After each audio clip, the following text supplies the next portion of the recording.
Hello class, this is CSE-5250, sections 2 and 60, week 11, spring 2025. Alright. At this point, you should be working on, or better yet, finishing up your OpenMP project, which is due next week. So, that due date is Monday, April 14th, and the assignment officially closes on the 16th. So you have until the 14th to get it done, and in case you couldn't get in on that day, you have until the 16th. Okay? Okay. I would like for us to begin our discussion on MPI. And so far, our means of writing parallel programs have been writing a single program that runs multiple threads. We're gonna change gears here, and now we're gonna write one program that runs as multiple processes. So the difference is, previously we would write one program and it would just run as one program, multiple threads. Now we are writing a program with the expectation that we don't know on what kind of hardware we are gonna run our program on. It could be one computer, or it could be a network of computers. So, when it comes to MPI, we write our programs in a way that it is scalable. So no matter how many processes we want to run a program with, it will run even with like one process or a million processes. So, to get started, we're gonna get to writing one more Hello World program. And here's the code right here. Okay, I'm gonna write the code as I normally would in this Ubuntu virtual machine here, but I'm gonna show you how you can write it on a Windows machine using Visual Studio. Let's begin with writing it on a Unix system. Let's go to Documents, 5250, MPI. This one is blank. I'm going to close that terminal because it's not in the right location, but I will need to open my text editor. And okay, this one is for a different class, so new tab. Text editor is not responding. Wait. Okay, now it's working.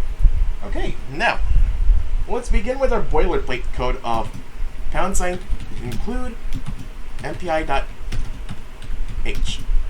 That is where all of our MPI related functions live. I'm going to save this under CSE-5250 MPI. I'm going to call this hello.c. There we go. Now, I'm going to include standard io.h, include string.h. There you go. I'm going to write also a constant int max string equals 100. And after that, I'm going to write int main in parentheses void. And then at the end, I'll just write return 0. Right, now with all that code out of the way, let's start adding all the necessary code. The first thing we're gonna write is a character array. That's a buffer that's gonna use to hold our message. So, character, greeting, and then square brackets, next string. As I said, that is just a character buffer that's gonna hold the message we're gonna either send or receive. I'm gonna write two more variables. Those are called int and com size. So int com size, and the next one is called rank, or as the book says, my rank. Int my rank. So int com size and int my rank. Rank and com size are, they go like this. Com size is the number of processes that are working together in your project. We specify this when we run our program, by the way. So when we run a program, we can specify how many processes we want to run. That is going to become the comp size. Rank is, well, every process is going to have some identifier, and hold on. As I was saying, comp size is the number of processes that are running together when you run this program. My rank, every process has some identifier used to identify which process is which. So my rank is like the thread ID from when we were working with OpenMP. Okay, before we even write a single line of MPI code, we need to write one function first, and that function is MPI init. Before we do anything with MPI, we must call MPI init. We pass in, this needs to take in 2 arguments. We can just pass in null and null for that. There we go. The next thing we want to write is MPI com size. MPI. Okay, so com size, this MPI com size, that's just a function that sets the value of com size to the number of processes we are running our program with. There are 2 arguments you need to pass in for this. The first one is called MPI com world. The second one is the address of com size. So MPI com world, so in MPI there is the concept of a communicator, and that's just the group of processes working together, communicating with one another to work together on a task. MPI is based on message passing. In fact, MPI it stands for message passing interface. So when we have this group of processes, the default group is called MPI com world. So when we call MPI com size, if you are just working with the default communicator, just pass in MPI com world for the first argument for MPI com size.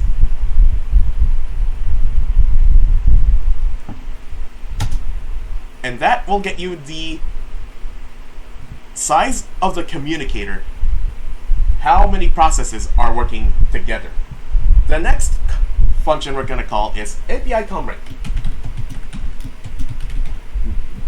That returns the ID for the process within that communicator. So we are working with this default communicator called MPI com world. We pass in MPI com world. And then we pass in the address of my rank. There we go. And now we're ready to write the meat and potatoes of our hello world function. We're going to do something that is a hallmark of SPMD programming, where we, in a sense, write multiple programs within the code for just one program. And depending on what that program is doing, it's going to do one thing or a different thing.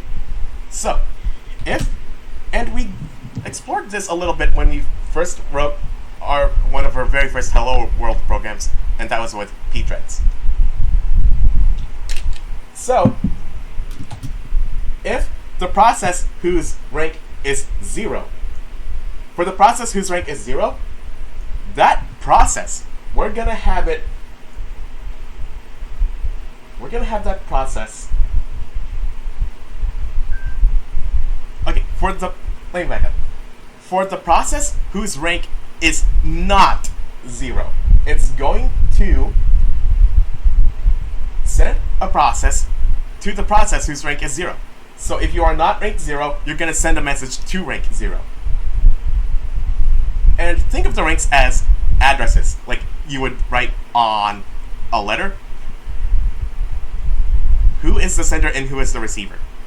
So that is what the rank is for.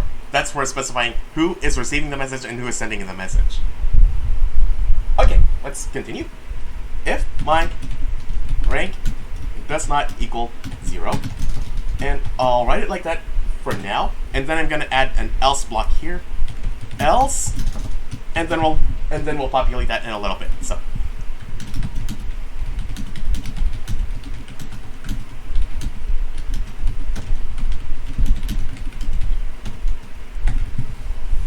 So if this is not rank 0, send a message to rank 0.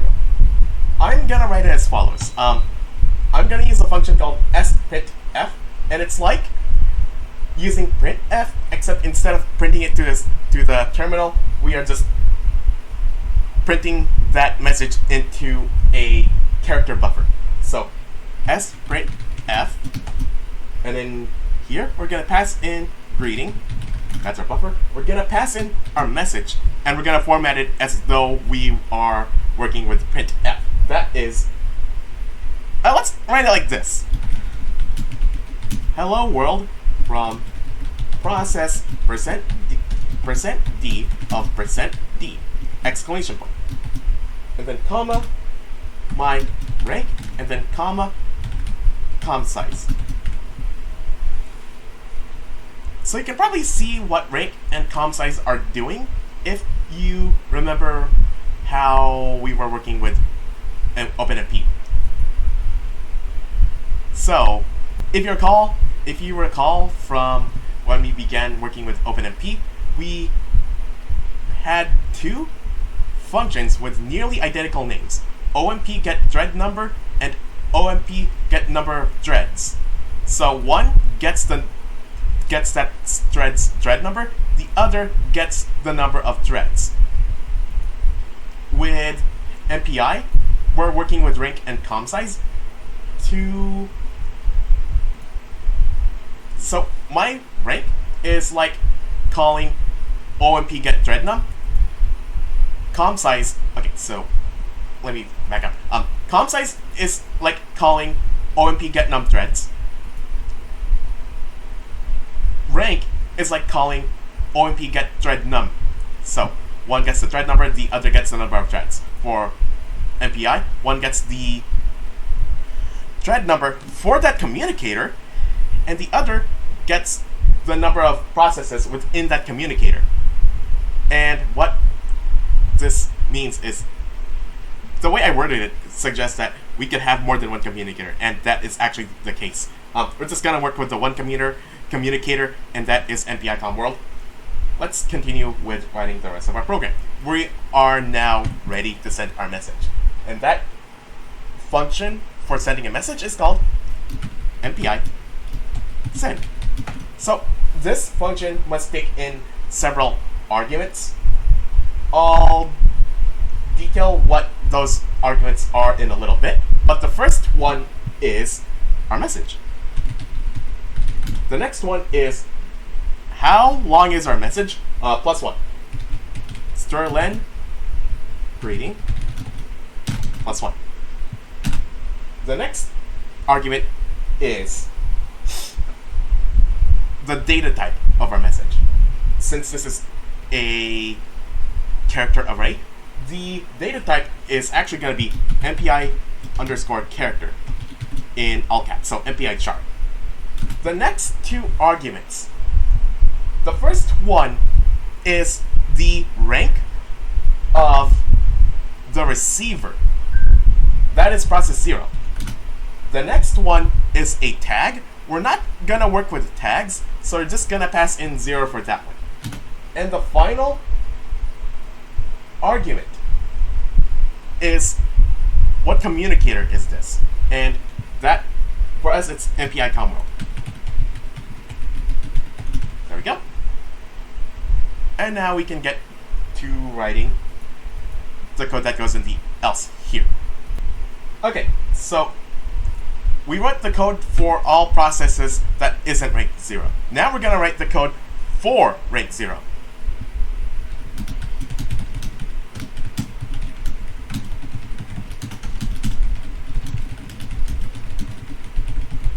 If this is rank 0, receive a message from all other processes. First, let's write in an extra message using printf, just so process 0 has something to say.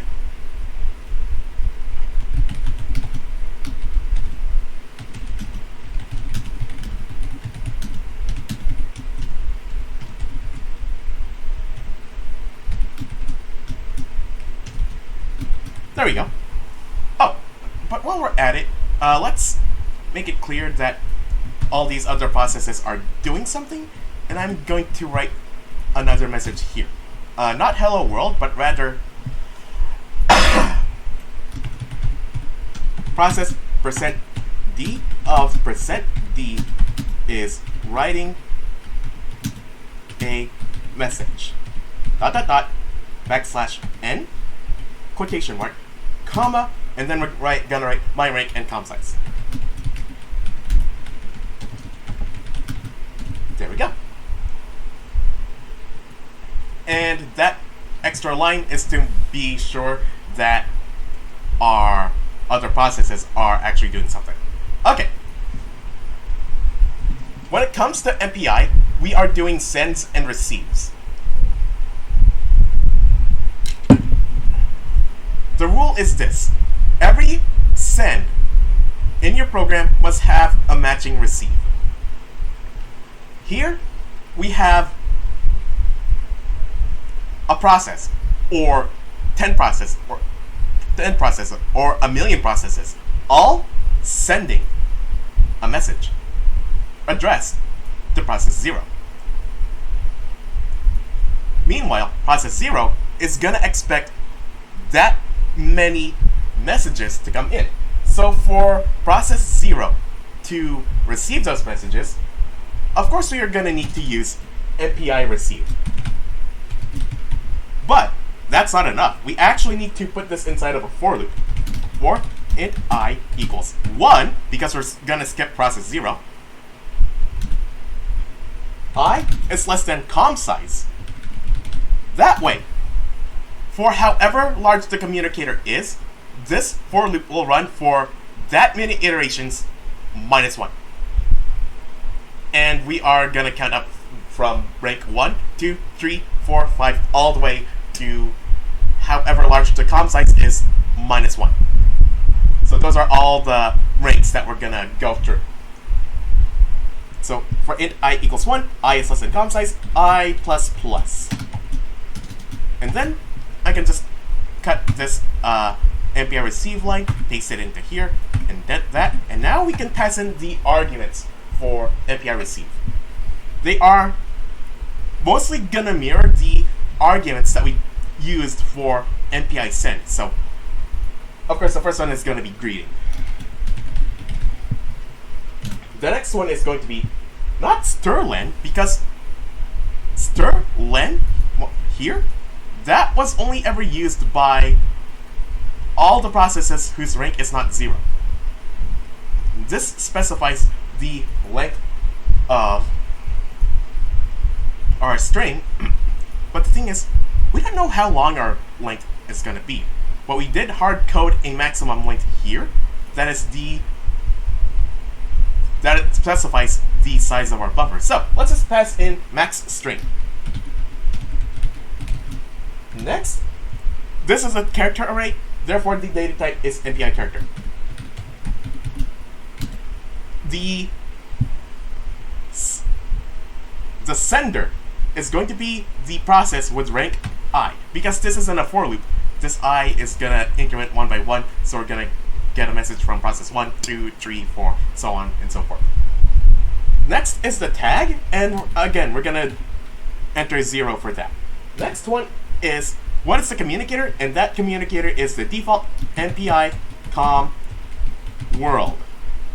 The next one is a status, but we're not going to be working with statuses. We can, and it's probably a good idea for debugging purposes, but in fact, every MPI function returns a error code that we can use for debugging purposes. We're not really going to work with these, but it is a very good idea to do so.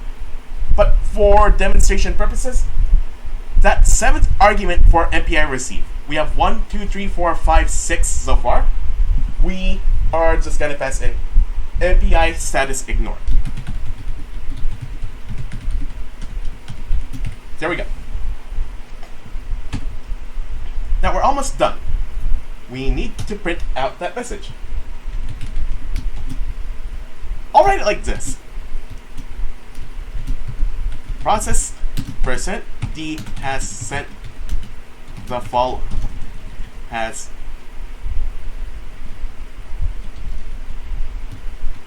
okay.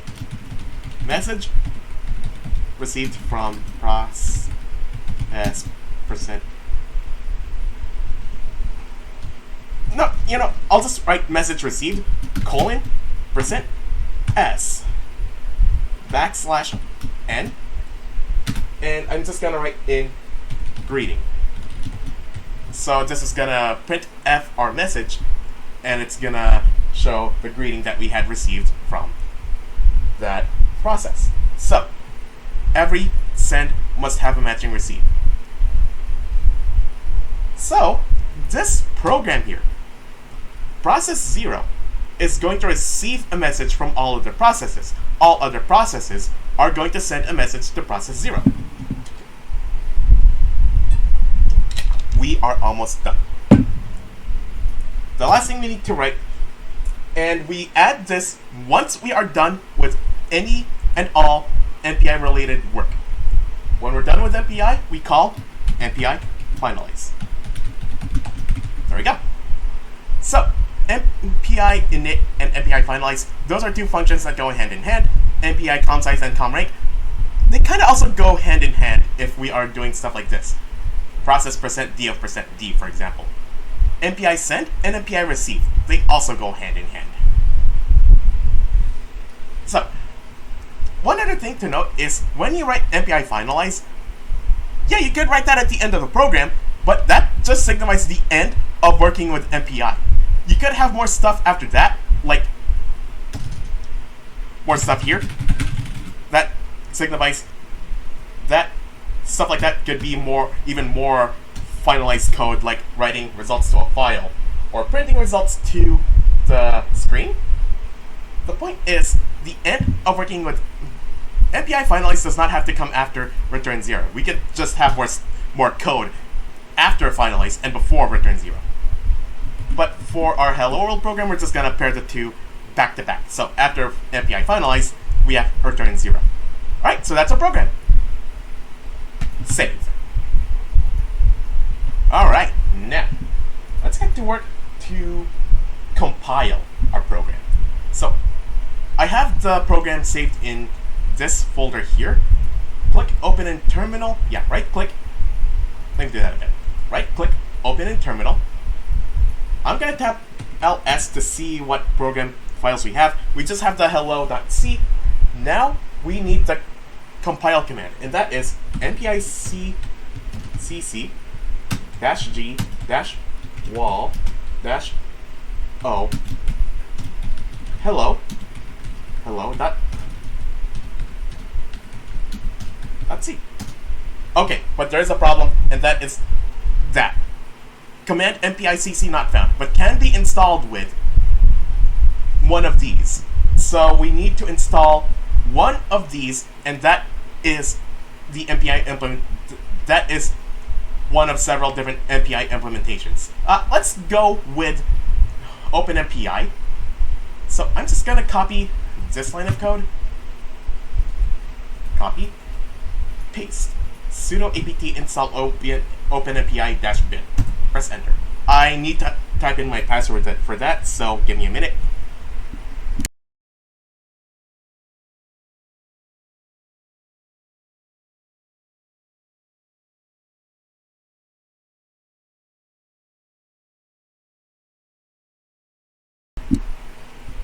Press enter. Do you want to continue? Yes.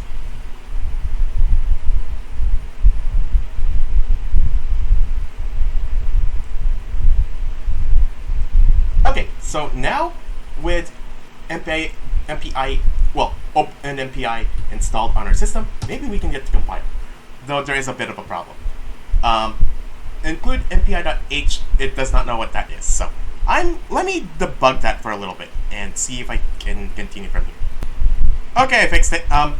Apparently that command I just showed you was not it. I did get it to work by using two different commands. I'll just show them to you right here. Sudo apt install mpi-ch.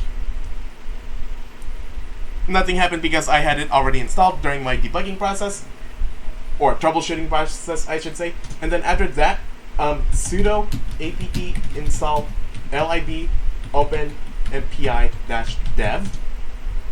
Nothing's gonna happen there because I just installed that. And then MPICC. If you press that, no input files compilation terminated. That means it's working. So something about OpenMPI did not work for me. If it works for you and you're able to compile it, then go ahead. In my case, it was sudo apt install MPICH. Then sudo apt install lib openmpi-dev. That's what got it to work for me. It might be different for you. I'm just gonna say that right now. I'm gonna talk about how we can get this to work on Visual Studio in a little bit, but I want to show the program running first. Okay. So as I said, sudo apt install MPICH followed by sudo apt install lib openmpi-dev. Once that is done, you now have MPI installed on your system. To compile our program, it is mpicc-g-wal-o, the name of the executable, and then the name of the source code file. Press enter, and it will compile just fine. And now we can run our program. The command to run the program is as follows.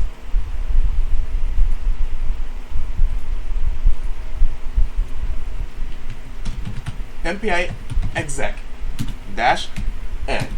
The number of processes, we're going to do 6 for now. And then /hello. That's the name of our executable. I press enter, and there we go. Process 5 of 6 is writing a message. Process 3 of 6 is writing a message. Hello world from process 0. And then process 0 just received a message from process 1, 2, 3, 4, 5, 6. And then process 1 of 6 is writing a message, so on and so forth. It works! So now we have all of our processes writing a message to process 0.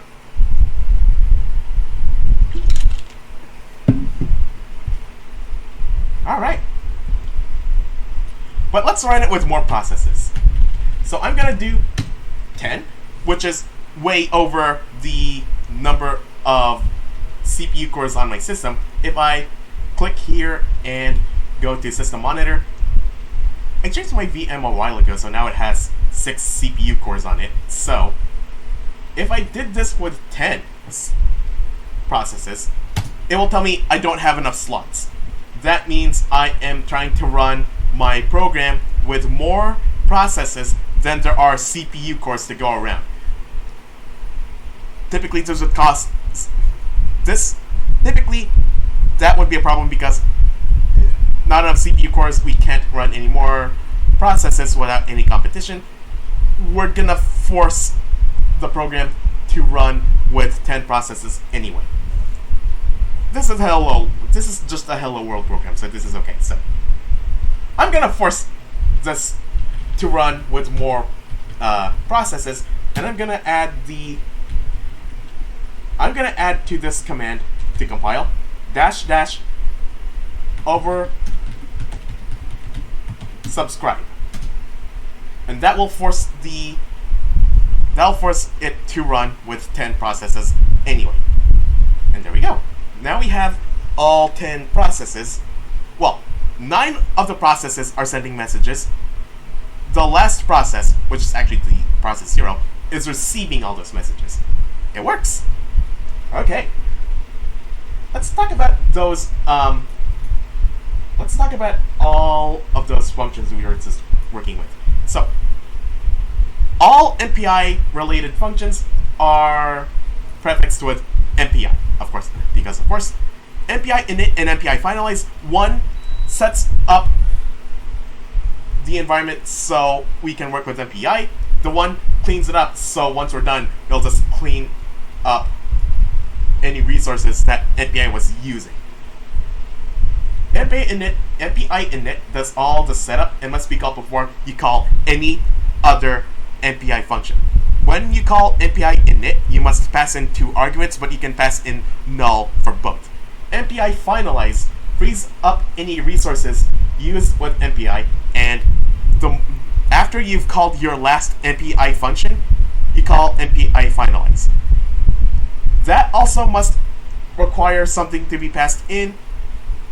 You can just pass in null for that argument.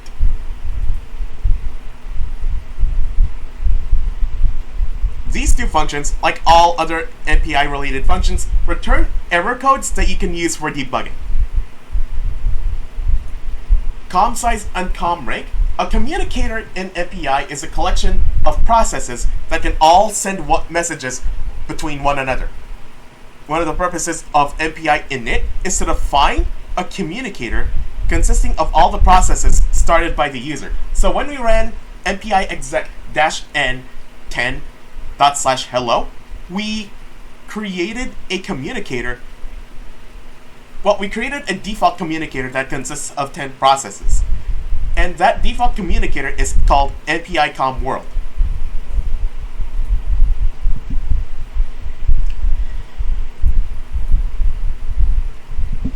And that communicator was created when we called MPI init. MPI com size and MPI com rank. One gets the number of processes in our communicator. The other gets the ID for that process within that communicator. So when we call MPI com size, we pass in MPI com world and then the address of our variable com size. That way we get the number of processes in our communicator. When we do the same thing for MPI com rank, we pass in MPI com world and then pass in the address of my rank. We get the ID for that process within that communicator. Once again, it's much like how in OpenMP you have OpenMP get thread num and OpenMP get num threads. At least with MPI, the two names are much more clear: MPI com size and MPI com rank. Meanwhile, in OpenMP, it's OpenMP get thread number and OpenMP get number threads. Anyway, one gets us the com size, the other gets the rank of that one process.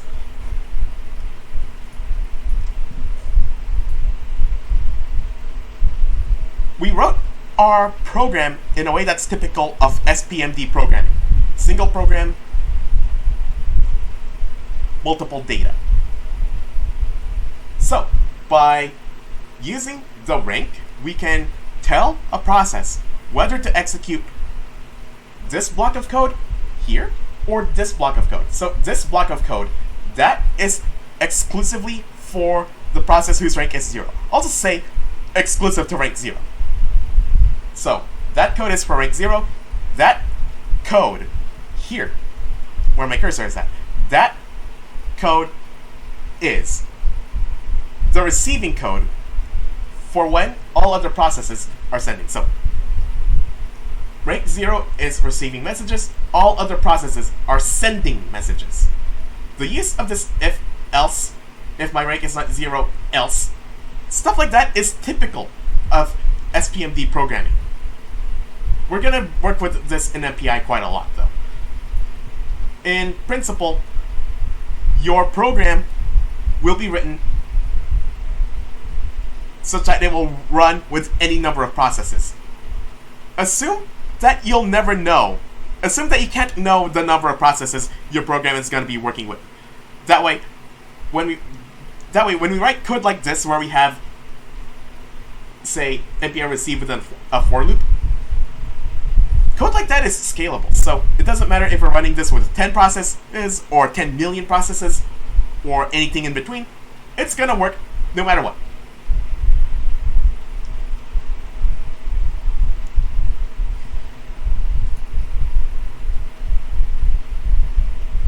When it comes to sends and receives, every send must have an accompanying receive. Otherwise, the program won't work. As I said, MPI has 6 arguments. The first one is a buffer containing the message you want to send. The second argument is how large the message is. Pass in the size of the message plus 1, because at the end of that message is a null terminator that signifies the end of the message. So we need to add in that plus 1 to include that null terminator. The third argument is the data type, and MPI supports different data types. Character, integers of different sizes,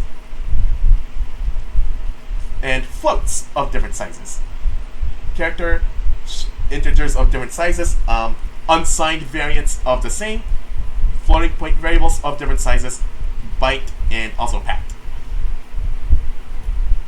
The fourth argument to be passed in is the rank of the receiving process. So who is getting the message?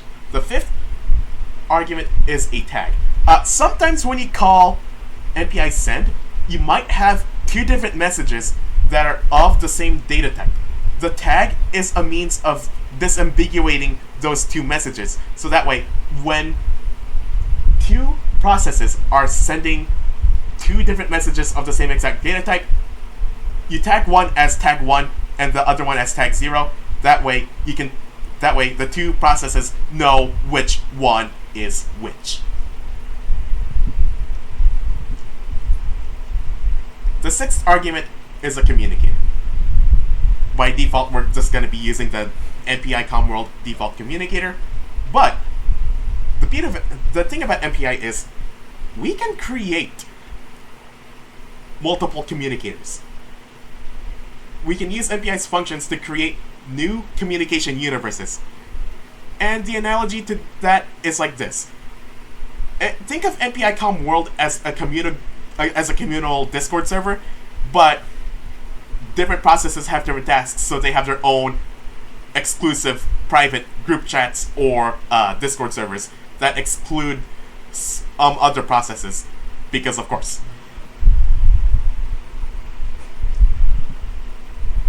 Okay, so that is MPI send.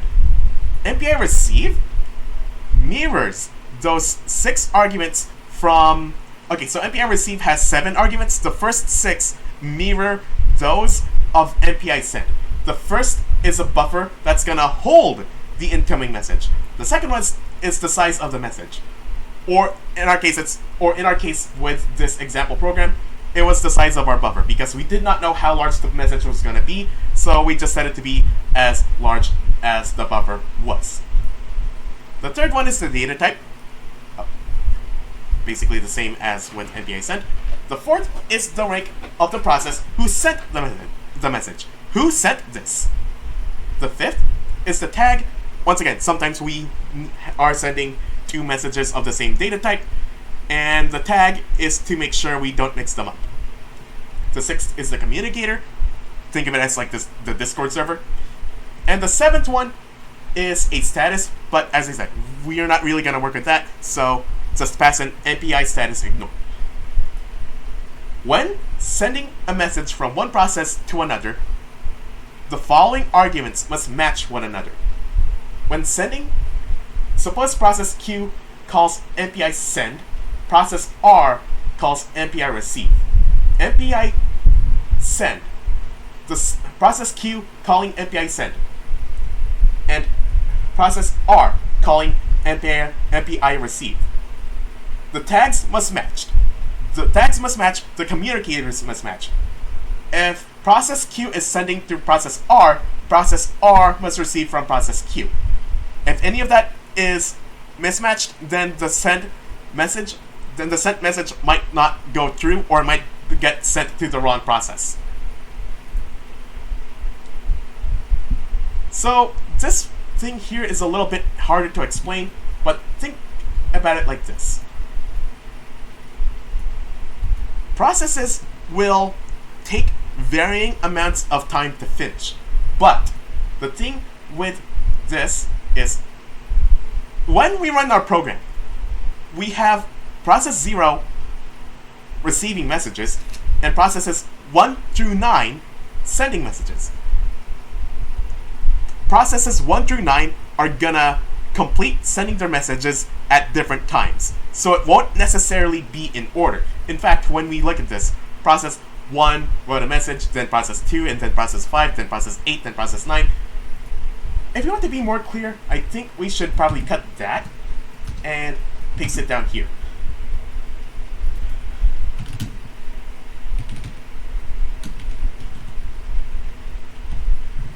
So that way, it's a little bit more clear as to what's going on. So really, it should be like this, where process %d or %d has then sent out a message after it had called MPI set. The point is, there's gonna be some variance. All of these processes are gonna finish at varying times, but process 0 is receiving messages in order. It's going to start at process 1, but process 1 might not necessarily be ready with this message. So process 0 is going to sit there until process 1 is ready. In the meantime, some other process, say it's process 2, might have already sent its message out and it's not being received. What I'm getting at is we are receiving messages in order, but not necessarily messages that are ready. Is there a way we can receive messages based on which processes we're ready to send? And the answer is yes. That change, we're gonna add what is called a wildcard, and that is replace the fourth argument in MPI receive so that it is not I, but rather MPI any source. So now we're going to receive messages in whatever order, in the order in which messages were ready to be sent and received. So we're not going to receive them in order anymore. We're going to receive them in the order in which they were ready to be received. If I recompile this program, MPI CC, so on and so forth, and then I recompile it with that oversubscribed tag. Did I really recompile it? Let's see. Okay. Yeah, let me try again. Let me debug this. Okay, there we go. Now, instead of process 0 receiving messages in order from 1 to 9, it's going to receive them in whatever order in which those processes were ready to get their messages received. So, process 8 was the first message, was the process whose message was ready to be received, and then it was process 1, 2, 3, 4, 5, 6, 7, 9. So it's kind of sorted in order, but not quite. If I run it again, we might or might not get it to be in order. Still not in order. But yeah, what this wildcard, MPI any source, does is it lets process 0 receive messages in any order. You can have something similar happen with tags. So there is another wildcard called MPI any tag. These wildcard arguments can only be used by the receiver, not the sender. It said that, because of this, it said that MPI is a push communication system, not a pull communication system. Also, there is no wildcard for communicators. Going back to Discord servers, there is this tag called @everyone, where there are several memes about it, and yes, I do know that those memes exist. The point is, why did you ping everyone?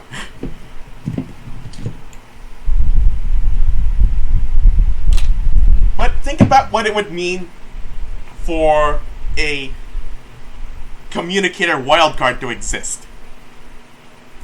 If we think of our processes as having a public and one or more private Discord servers, a wildcard for the communicator would be if there existed an everyone tag that would send a message to every Discord server in existence. Probably disastrous if you think about it. Anyway, I'm gonna leave it here because I am gonna leave it rather basic on account of me having to take off sometime this weekend and you probably finishing off your OpenMP assignment. I'm gonna give your next assignment next week, and that is where you write at least two variants of the Hello World program here. One where we have one process receive a message from all the other processes, and another variant where we flip the script. We have one process send a message to all other processes. After that, we're gonna look into ways of making this code much, much simpler. And yeah, we can just put MPI receive or MPI send in a for loop and call it a day. But MPI has more functions available to us that make writing code like this way, way simpler. So you're gonna have to wait until I almost forgot video for that. We have to go through the instructions on how to get MPI to work on a Windows machine. Okay, so there is a set of instructions you need to do once. Once it's done, and you don't have to do it again for every project you ever make that uses MPI. There is another set of instructions that you have to do for every project that you create using MPI. Let's go with these first set of instructions first. First, you need to go to this download link. It's a Microsoft.com link, and there is a download link. So this is Microsoft's implementation of MPI. But under the hood, it's still, for our purposes, MPI. Click on this link here, MS MPI version 10.1.3 as of the time I'm recording. You'll be taken to this page here. Click on this big download button here. You are to install both of these installers, MS MPI setup.exe and MS MPI SDK.msi.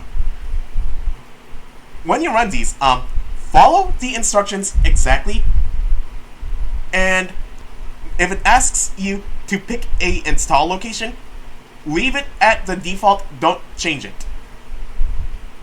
I'm not gonna demonstrate running the installers on my end because in the past I have tried to record myself downloading and running installers, and it almost always resulted in the video breaking. So I'm gonna leave it to you to download and install both of these. Once that's done, we can proceed to our next step. I'm gonna use Visual Studio 2019, though this will work with newer versions of Visual Studio.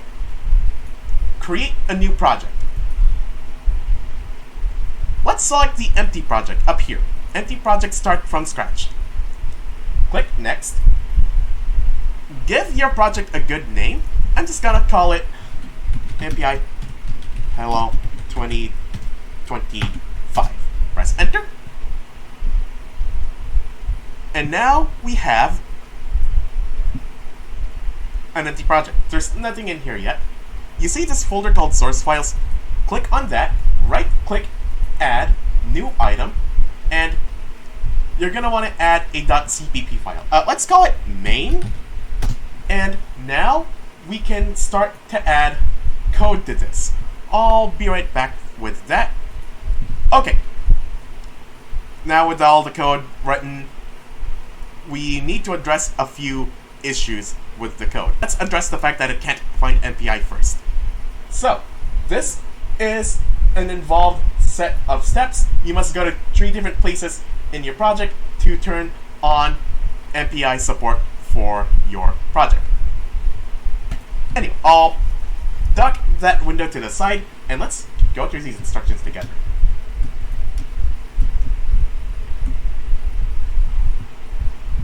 Okay, now that we've created a new project, when you open your project, include in MPI.h at the top. Click on the Project tab. Click on Project Properties. It's going to be the name of your project and then the word Properties. It's likely going to be at the bottom of this Project tab down here. Click that, and you'll get this pop-up window here. Click C/C++. You see this thing here called additional include directories? Click that, click on edit, and you'll get this window to pop up here. Click the blank space, and you'll get this little dot dot dot button here. Click that, and now we must select a directory. That directory is the include directory for MPI. Now, this is why you should not have changed the install locations, because one of those installers was the installer for the MPI include directory and the library and a .lib file.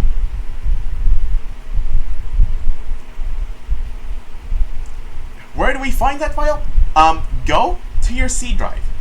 Go to this PC, go to your C drive. Look for the folder called Program Files x86. Double click that. Look for the folder called Microsoft SDKs. There it is. Open that. Look for the folder called MPI.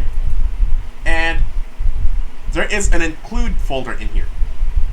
Click that. Click select folder. Click OK. That's step 1.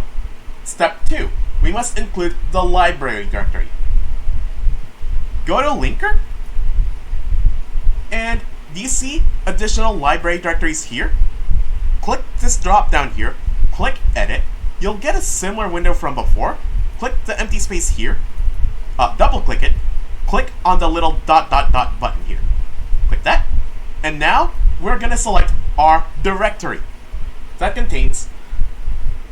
Actually, it's going to be one of 2 directories, depending on which one you're going to need. Before we continue, you see this little x86 thing up here? Well, that's either going to say...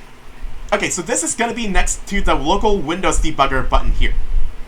Depending on your project, that's going to either say x86 or x64. This is important, because if you install the wrong one, if you include the wrong one, your program is not going to work.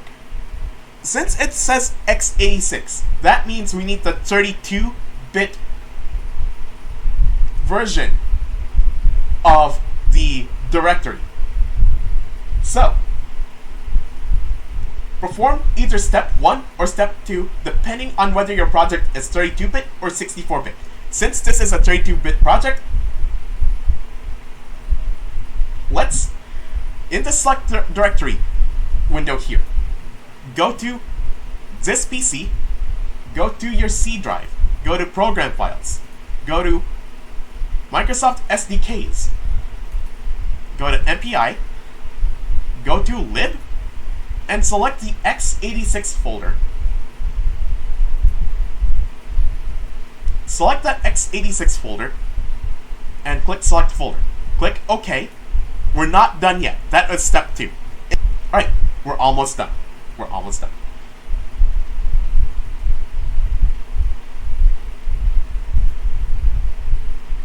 So,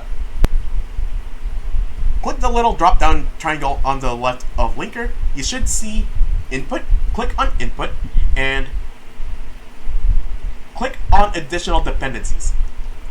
Click on the drop-down here. Click Edit. And now we're just going to type in msmpi.lib. That's our library file that we need. Click OK. Click Apply. Click OK. Now it works. So now we can just run this thing, right?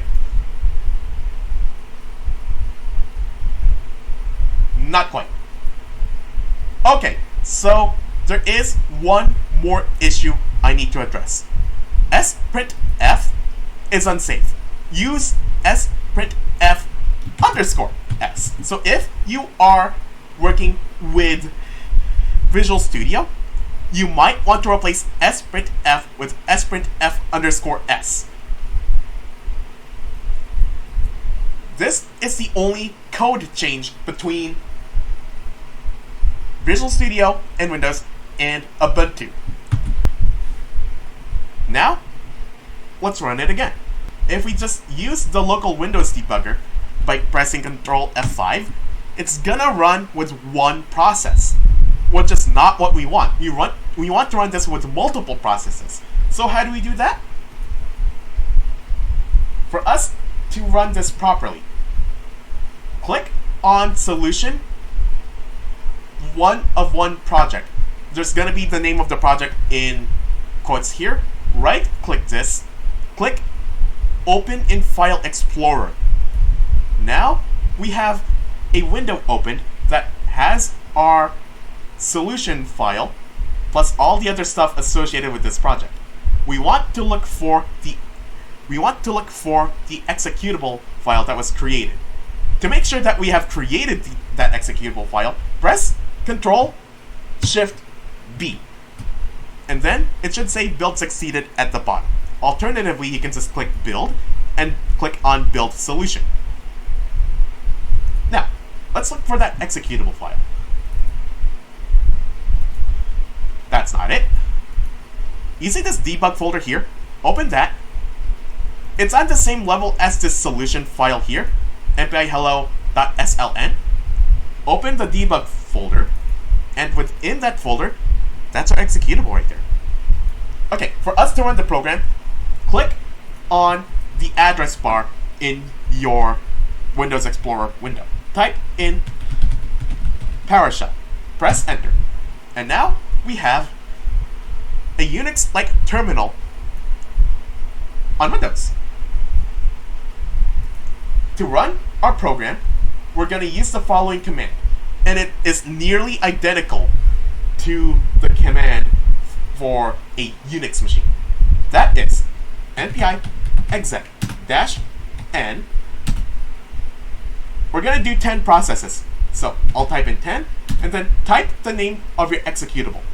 For me, it is MPI hello 2025.exe.